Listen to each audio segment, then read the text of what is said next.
नमस्कार दोस्तों ऐसा लगने लगा है कि नीतीश कुमार को अब यह समझ आ गया है कि उनकी सियासत खतरे में है।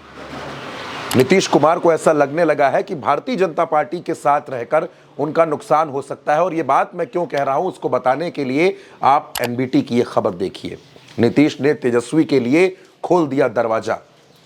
नीतीश कुमार क्या बदले बदले से नजर आ रहे हैं? क्या नीतीश कुमार को लगने लगा है कि भारतीय जनता पार्टी के साथ रहकर उनका बेड़ा पार नहीं हो सकता? या फिर नीतीश कुमार को यह समझ आ गया है कि वक्फ बिल के मसले पर जिस तरीके से मुस्लिम संगठन नाराज हैं, जिस तरीके से ओवैसी बार बार उनको चेतावनी दे रहे हैं, तो कहीं ना कहीं बिहार में जेडीयू का नुकसान हो सकता है। और इसी वजह से आप देखिए, नीतीश कुमार ने जब अपने घर पर इफ्तार पार्टी रखी, तमाम मुस्लिम संगठनों ने इस इफ्तार पार्टी में आने से इनकार कर दिया, तो ढूंढ ढूंढ कर मुस्लिम समाज के लोगों को बुलाया गया, उनको नीतीश के आवास पर इफ्तार पार्टी में आमंत्रित किया गया और यह कहा गया कि आप लोग टोपी लगाकर जरूर आए।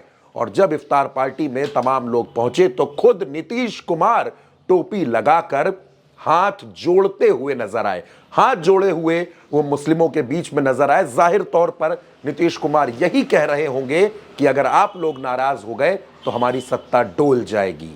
नीतीश जानते हैं कि भारतीय जनता पार्टी भले ही मुस्लिम वोटों की कोई परवाह ना करे, लेकिन नीतीश कुमार के लिए मुस्लिम वोट बेहद जरूरी हैं। नीतीश कुमार के लिए, उनकी पार्टी के लिए, उनके विधायकों के जीतने के लिए मुस्लिम समाज का समर्थन बेहद जरूरी है। क्योंकि हमेशा से नीतीश कुमार ये बात कहते आ रहे हैं कि मुस्लिम समाज के लिए उन्होंने बहुत काम किए हैं और मुस्लिम समाज ने हमेशा उनका साथ दिया है। लेकिन इधर जब से वक्फ बिल का मसला शुरू हुआ है, तब से मुस्लिम संगठन लगातार नीतीश से नाराज हैं। जमीयत उलेमा हिंद ने भी नीतीश कुमार को चेतावनी दे दी थी, उसके बाद ओवैसी भी नाराज हुए और अब तमाम मुस्लिम संगठनों ने जब इफ्तार पार्टी का विरोध कर दिया, तब नीतीश कुमार को यह लगा कि अब संभलना चाहिए, अब स्थिति को संभालना चाहिए। क्योंकि अगर अब भी ना संभाला तो इस साल होने वाले चुनाव में जेडीयू का डब्बा गोल हो सकता है।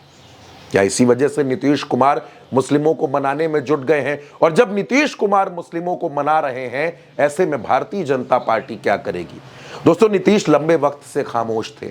आप नीतीश कुमार के इशारों को देख रहे थे, आप नीतीश कुमार के तमाम बयानों को सुन रहे थे, लेकिन ऐसा लग रहा है कि नीतीश कुमार एक बार फिर से सावधान हो गए हैं, सतर्क हो गए हैं। और जिस तरह उन्होंने तेजस्वी को इफ्तार पार्टी का न्योता भेजा, जिस तरह नीतीश कुमार मुस्लिम टोपी लगाकर मुस्लिमों के बीच में हाथ जोड़े हुए नजर आए, वो ये बताता है कि नीतीश कुमार की फिक्र अब बढ़ गई है। नीतीश को लगने लगा है कि भारतीय जनता पार्टी उनको 122 सीटें नहीं देगी। नीतीश को लगने लगा है कि भारतीय जनता पार्टी निशांत कुमार यानी कि नीतीश के बेटे की पॉलिटिकल लॉन्चिंग इतनी आसानी से नहीं होने देगी।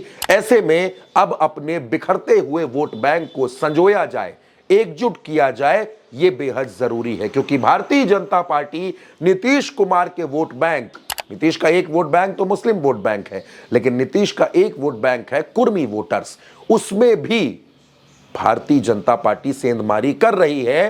कुर्मी महापंचायत करने वाले, कुर्मी सम्मेलन करने वाले अमनौर के विधायक मंटू पटेल को नीतीश की सरकार में मंत्री बना दिया गया। क्या नीतीश कुमार के सामने भारतीय जनता पार्टी एक दूसरे कुर्मी नेता को स्टैब्लिश करना चाहती है? और अगर ऐसा करना चाहती है तो इसकी जरूरत क्या है?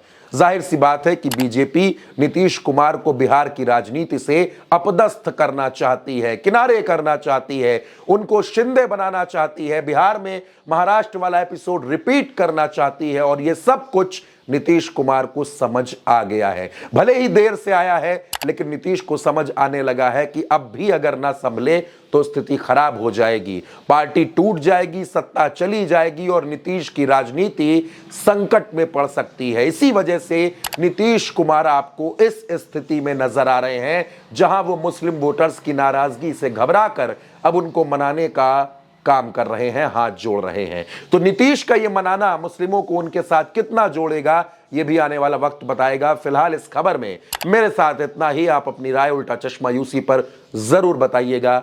नमस्कार।